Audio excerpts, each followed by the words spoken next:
Gente, eu nem acredito que eu tô gravando esse vídeo. Sabe aquelas fantasias que todo mundo lê, mas você acha que é bobinho demais ou que não é pra você? Então, gente, eu li. Eu caí nessa besteira. E agora eu tô lascada, porque eu vou ter que ler uma série infindáveis de livros.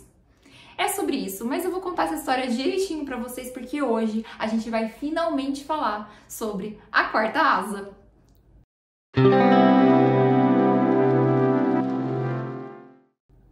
Bom, gente, A Quarta Asa foi um dia que eu tava meio sem o que ter o que fazer, assim, que eu tava fazendo as minhas coisas e baixei na Audible esse livro pra ler. E eu não tava dando nada pra ele, tá? Porque eu já tinha visto que era uma fantasia, tinha muita gente falando mal, tinha gente falando bem, mas assim, aquele bem que a gente duvida. Então eu coloquei pra ouvir bem despretensiosamente e fui surpreendida pela história da Violet Sorrengail.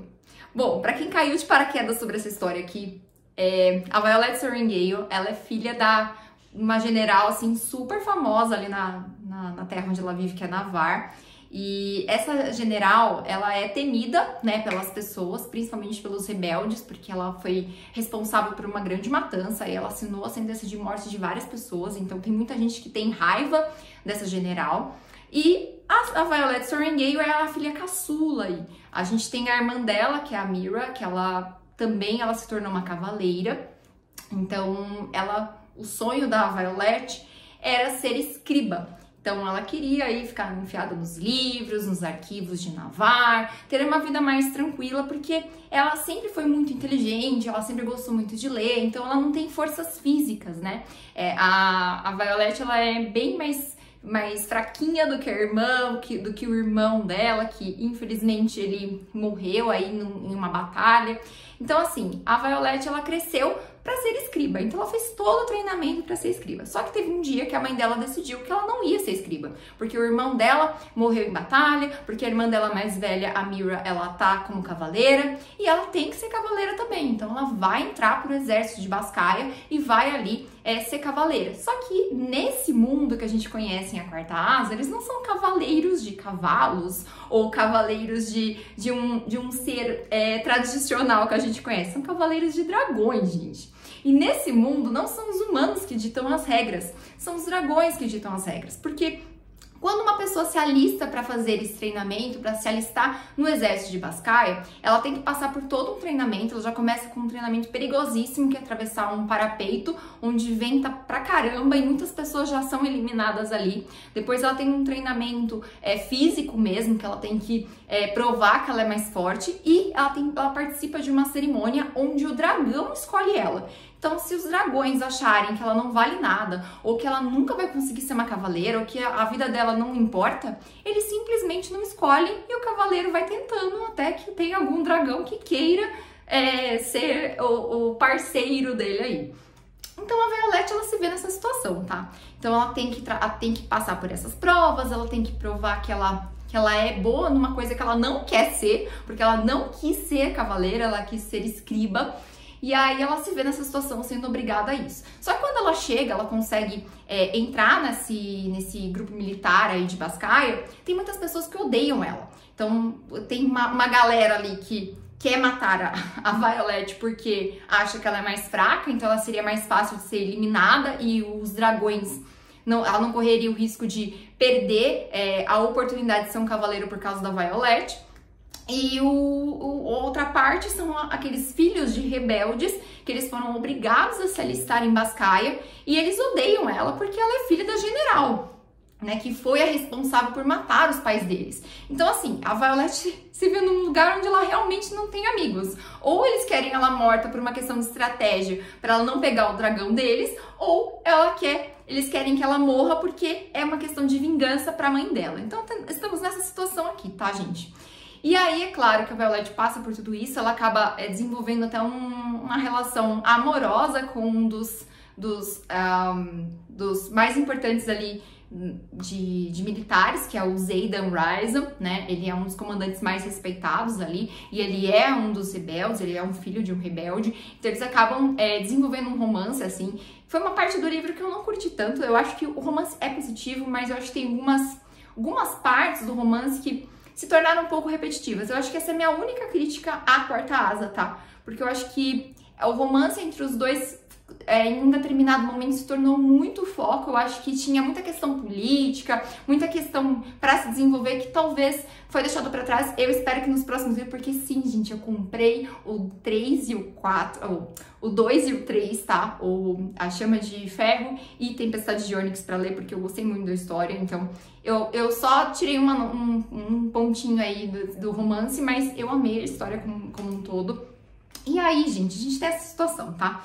Como eu disse pra vocês, tem essa parte do romance, mas o que mais é interessante da Violet é que ela não se uniu a um dragão, tá? Ela se uniu a 2 dragões, sendo que um deles era um dos mais lendários, assim, que tinha na existência de Bascaia. Então, assim, gente, é uma história de dragão, é uma história de cavaleiros, é uma história de muitas questões políticas, assim, que a gente começa a ser desenvolvido, principalmente no final de A Quarta Asa. A gente tem uma revelação muito legal, que eu fiquei assim, ó, agoniada, tá? De não ter o volume 2 na minha mão pra entender o que aconteceu depois, porque, gente, eles passam por uma situação ali de batalha que a gente começa a duvidar de muitas coisas que a gente viu lá nos primeiros capítulos. Então, o mundo que a gente construiu, os mocinhos e os vilões ali que a gente construiu nos primeiros capítulos, tem uma reviravolta muito interessante nos últimos capítulos que nos fazem duvidar do caráter de alguns personagens.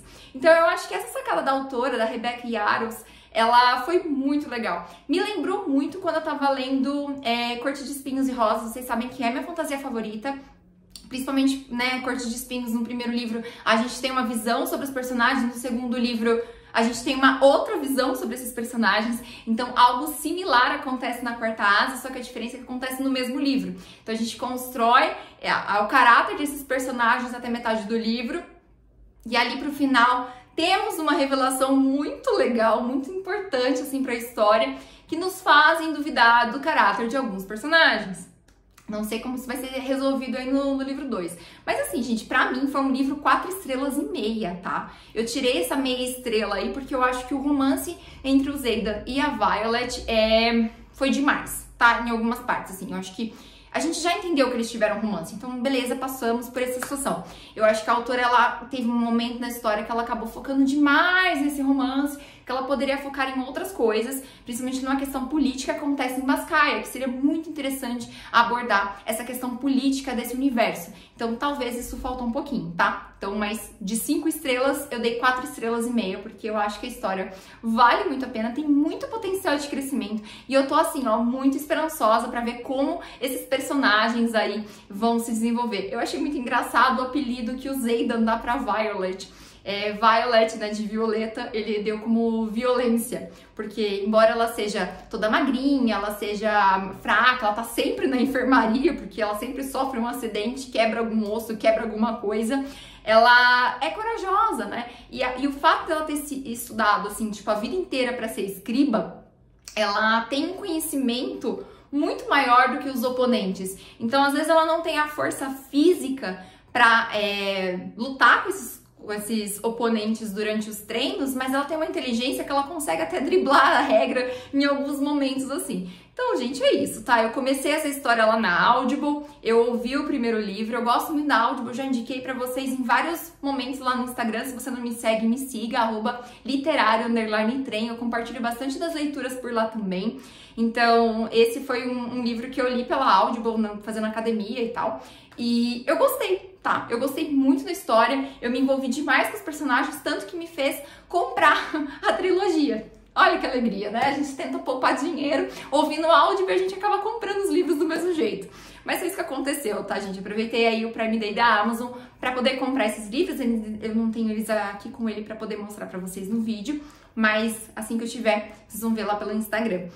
Mas é isso, tá, gente? Eu tô muito curiosa pelo segundo livro, pelo terceiro livro. Como eu disse, eu acho que é uma história que tem muito potencial de crescimento. Se você é leitor de fantasia, se você leu Corte de Espinhos e Rosas, eu acho que você vai gostar muito de A Quarta Asa, tá? Embora tenha esse problema do romance, que eu acho que foi um pouquinho demais, eu sei que lógico, vocês vão comentar. Eu tenho certeza que vocês vão comentar, porque eu conheço vocês. Vocês vão falar assim, ah, mas o Ryzen e a Furry também tem um monte de romance. Tem, gente, tem. E eu gosto do romance deles. O Xaden e a Violet, eu também gosto, mas eu acho que em algumas partes do livro, se você ler A Quarta Asa, você vai saber do que eu tô falando. Parece que fica muito repetitivo. Então eu acho que tem 2 capítulos ali que poderiam deixar de existir, tá? Porque eu já entendi que eles têm um romance, então eu acho que não precisa algumas coisas ficarem se repetindo. Mas isso é só um detalhe, tá? Porque não tira o mérito da história e não tira o fato de eu ter gostado muito da história. Eu fiquei pensando sobre isso e eu acho que algumas pessoas não gostaram do livro, talvez por causa do romance, mas a gente tem que lembrar que essa não é uma história de fantasia, é uma romantasia. Então, obviamente, vai ter romance. Então, às vezes, algumas críticas que eu li sobre essa história, eu acho que não são coerentes com o gênero. Né? Então, se você quer só uma fantasia, talvez fosse melhor você ler só, talvez o Brandon Sanderson ou o Tolkien, ou outras fantasias que são só exclusivamente fantasias. Mas aqui, como a gente tem a proposta de uma romantasia, então é natural que a gente tenha aí o romance sendo desenvolvido. E eu acho que ele é muito bem construído, tá? Só alguns tópicos, assim, que eu acho que se tornaram muito repetitivos e que poderiam ser mais rápidos. É isso, essa é a minha crítica à Quarta Asa, minha única crítica, porque pra mim é um livro 4 estrelas e meia, com um grande potencial aí de crescimento e desenvolvimento desses personagens e principalmente do mundo político de Bascaia, que é onde eles vivem. Então eu tô assim, muito curiosa pra ler o volume 2, logo eu venho aqui pra contar pra vocês também. Se você é fã de A Quarta Asa, me conta aqui, se você já leu todos os livros, me contem, gente, compartilha essas coisas comigo, porque vocês sabem que meu gênero favorito é suspense, mas ultimamente eu tô me abrindo pra vários gêneros, então me contem aqui, me deixem dicas de livros também, que eu vou amar saber e compartilhar essas histórias com vocês. Então é isso, gente, eu espero que vocês tenham gostado do vídeo de hoje. Se deixou, não esquece de deixar seu joinha pra me ajudar na divulgação. Colocar também nos comentários a opinião de vocês sobre esses livros ou sobre os próximos que eu devo ler, porque assim a gente cria uma comunidade mais forte aqui no YouTube falando sobre literatura na internet. Então é isso, gente, um super beijo e até o próximo vídeo.